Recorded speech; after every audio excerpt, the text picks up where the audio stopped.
जीवन में कई ही अनसुलझे रहस्य होते हैं जिन्हें हम समझ नहीं पाते।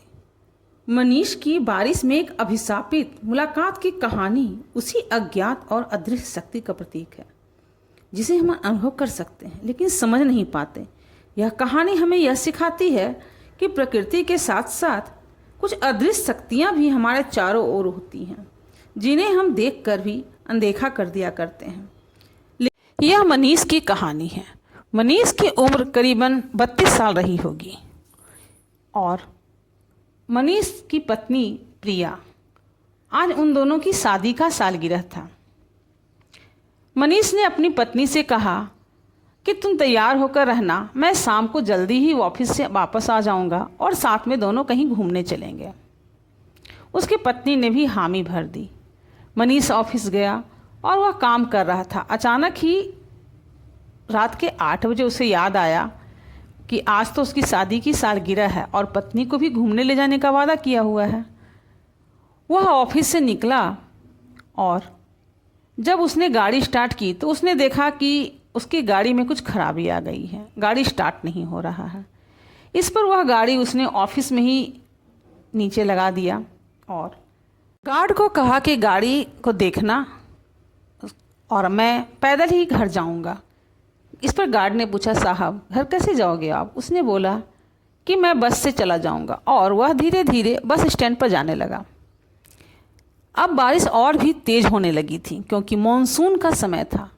बिजली चमक रही थी और मूसलाधार बारिश हो रही थी। वह बस स्टैंड पर खड़ा हो गया लेकिन पानी के छींटे उस पर पड़ते जा रहे थे, इसलिए उसने अपने कोट को उतारा और अपने सर पर ढक लिया ताकि सर ना भीगे। तभी उसने देखा कि उसके कुछ ही दूरी पर उसके बगल में ही एक व्यक्ति खड़ा है। वह व्यक्ति छाता भी लिया हुआ था। वह व्यक्ति अपने हाथों में दस्ताने और काला चश्मा पहने हुए था और सर पर एक सफ़ेद कैप भी पहन रखी थी। उसके बाद मनीष ने व्यक्ति को देखकर थोड़ा चकराया और उसे वह व्यक्ति कुछ अनोखा लगा। उस व्यक्ति का चेहरा उसे थोड़ा अजीब लग रहा था।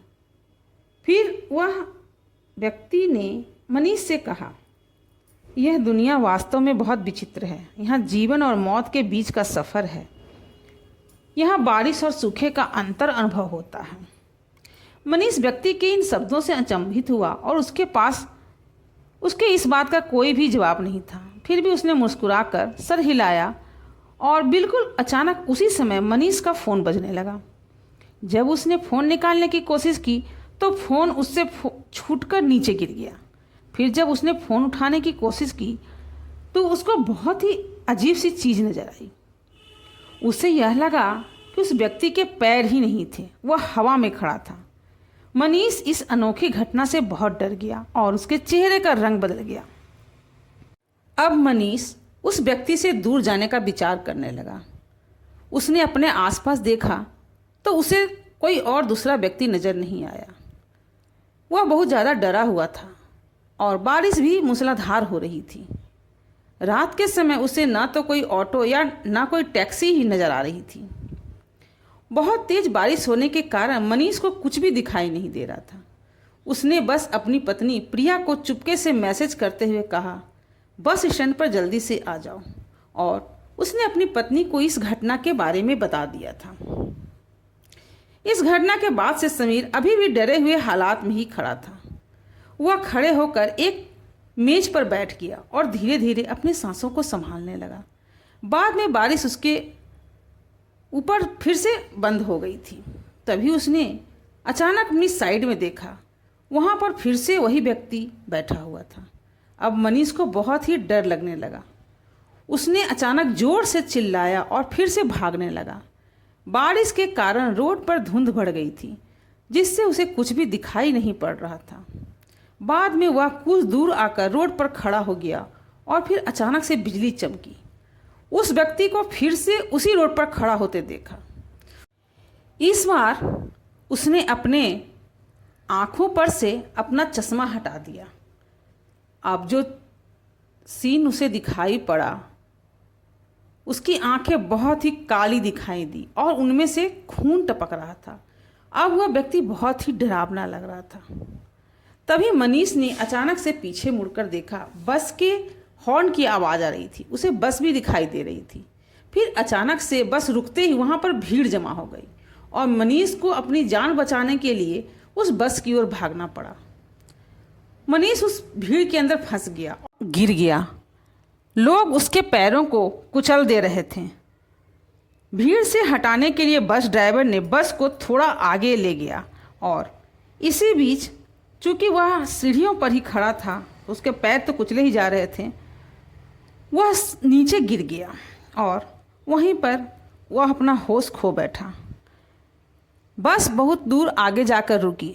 तब तक उसकी पत्नी भी उस लोकेशन पर पहुंच चुकी थी। जब उसने बस में पूछा तो उन्होंने बताया कि भीड़ के कारण वह गिर गया और वहाँ पर पड़ा हुआ है। कुछ ही देर में वह पत्नी दौड़कर वहाँ भागी हुई पहुँची तो देखा कि समीर का बहुत सारा खून निकल रहा था। शायद उसे बस ने कुचल भी दिया था। वहाँ पर उसे कोई भी दिखाई नहीं दे रहा था। उसके बाद उसकी पत्नी टैक्सी करके उसे हॉस्पिटल ले गई और इस प्रकार मनीष की जान बच गई। मगर वह अपने पैरों को खो चुका था और वह कभी भी चल नहीं सकता था। मनीष ने अपने साथ हुई घटना को बताया, लेकिन कोई भी उसकी बातों पर यकीन नहीं कर रहा था। तभी उसकी पत्नी ने उस बस स्टैंड की डिटेल निकाली तो उसके होश उड़ गए। गूगल पर बताया गया था कि कुछ साल पहले वहाँ पर एक व्यक्ति की बस एक्सीडेंट के कारण मौत हो गई थी और उसके बाद मानसून के महीने में वहाँ पर एक न एक व्यक्ति की मृत्यु अवश्य ही होती है। और जब उस व्यक्ति की मौत की रिपोर्ट पुलिस को दी जाती है तो उन्हें पुलिस को यह बताई जाती है कि वह किसी काली आंखों वाले व्यक्ति के बारे में बात कर रहा था। कुछ ही सालों के बाद मनीष की डिप्रेशन के कारण मौत हो जाती है। फिर मनीष की पत्नी बरसात की रात बस स्टैंड पर जाती थी ताकि उसे वह काली आंखों वाला व्यक्ति मिल जाए। मनीष की पत्नी ने सोचा कि वह व्यक्ति किसी दिन आकर किसी बस के नीचे अगर मर गया होगा तो वह उन लोगों के साथ वैसा क्यों कर रहा है। अपनी गलती की सज़ा उसे खुद उठानी चाहिए। लेकिन वह व्यक्ति उसकी पत्नी को आज तक नहीं मिला और आगे। अगर आपको मेरी यह कहानी अच्छी लगी हो तो कृपया मेरे चैनल को लाइक, शेयर और सब्सक्राइब करें। आपके सब्सक्राइब करने से हमें और मोटिवेशंस मिलेगी जिससे कि हम आप तक और भी नई कहानियाँ लेकर आएँ।